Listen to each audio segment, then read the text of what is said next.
पिछली लहर के मुकाबले इस लहर में जहां युवा मरीजों की संख्या बढ़ी है, वैसे ही मेडिकल एक्सपर्ट्स का कहना है कि बच्चों की भी संख्या बढ़ती जा रही है जिनमें संक्रमण दिख रहा है। मेडिकल एक्सपर्ट्स के मुताबिक पिछले साल पिछली लहर में जहां 1 से 2% के करीब बच्चों में संक्रमण नजर आया था, इस बार यही आंकड़ा जो है वो 10% के आसपास पहुंच चुका है। अगर आप सिर्फ मुंबई शहर की बात करें तो 6 दिनों में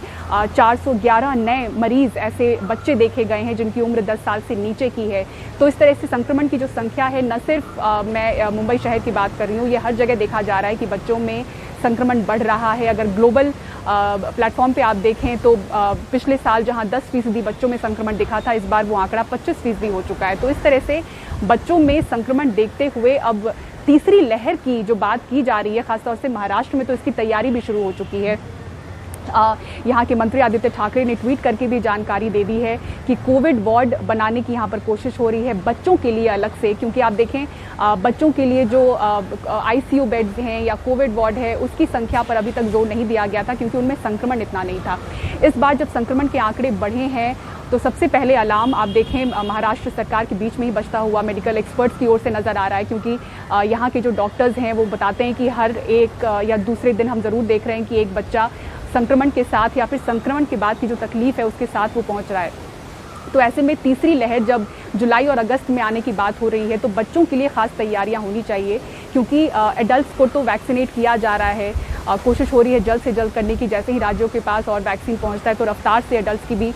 शुरू हो जाएगी वैक्सीनेशन, लेकिन बच्चों का टीका अभी तक तैयार नहीं है। तो ऐसे वक्त में जहां बच्चों के लिए टीका नहीं है तो कोशिश ये भी हो कि जल्द से जल्द उनके लिए टीका तैयार हो।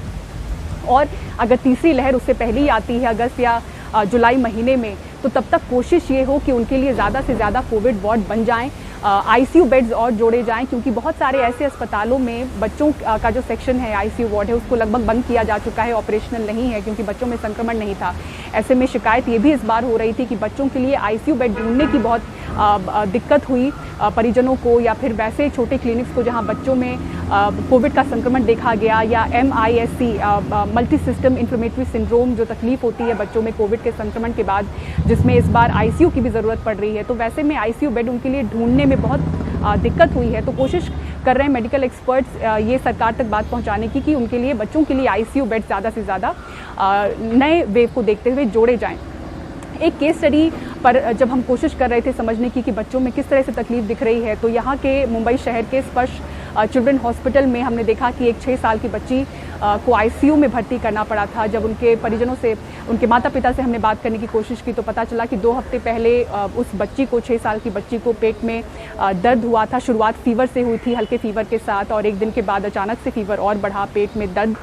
उसको होना शुरू हुआ, ब्लड प्रेशर लो हो गया। जब तक अस्पताल ले जाया गया बच्ची को डॉक्टर से दिखाने के लिए, उसे भर्ती करते ही उसके बाद आईसीयू में ट्रांसफ़र किया गया और वहाँ पर बच्ची को डॉक्टर के मुताबिक ब्लड प्रेशर की 3 दवाइयाँ देनी पड़ी, स्टेरॉइड तक बच्चे को देना पड़ा था। और अभी भी बताया जा रहा है कि 1 हफ्ते तक आईसीयू में बच्ची को रखा गया है। उसके बाद भी जो उसकी हार्ट की रिकवरी है वो 40% ही हो पाई है। तो जो एक्सपर्ट्स हैं वो ज़रूर बता रहे हैं कि बच्चों में संक्रमण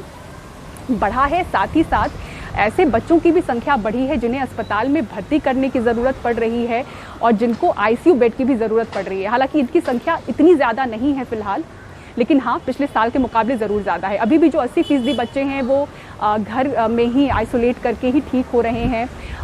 डॉक्टर के अंडर उसके सुपरविजन में रखा जा रहा है, होम आइसोलेशन में ही ठीक हो रहे हैं। लेकिन ऐसी भी संख्या बच्चों की बढ़ी है जिनको अस्पताल भर्ती करना पड़ रहा है और आईसीयू की ज़रूरत पड़ रही है। तो ऐसे में मेडिकल एक्सपर्ट्स ये भी जो माता पिता हैं उनको सावधान करने की कोशिश कर रहे हैं कि जब भी आपके बच्चे में कुछ इस तरह की तकलीफ शुरुआती स्टेज में समझ आती है तो आप उसको हल्के में ना लें। भले ही आपके घर में किसी को संक्रमण हुआ हो ना हुआ हो, लेकिन अगर आपके बच्चे को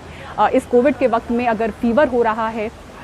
भले ही हल्का फीवर हो, तो आप ज़रूर सतर्क हो जाएं और डॉक्टर से तुरंत संपर्क करें। फीवर के साथ साथ आपको बाकी जो और लक्षण हैं वो भी मैं बता दूं कि क्या क्या लक्षण MIS-C में देखा जाता है, जो कि मल्टी सिस्टम इन्फ्लेमेटरी सिंड्रोम है, जो कि संक्रमण के बाद बच्चों में देखा जाता है। उसमें पेट में दर्द, फीवर होना, बॉडी पर रैशेज़ होना, उल्टी होना या लूज मोशन होना, इस तरह के लक्षण आप देख सकते हैं। आंखें लाल होना, और भी कई ऐसे लक्षण अलग अलग अगर इस बार सामने आए भी हैं तो वो आपके डॉक्टर से अगर आप संपर्क में रहें तो वो ज़रूर आपको बताएंगे। लेकिन कुछ भी अलग आप अपने बच्चे में होते हुए देखें तो तुरंत ही कोशिश करें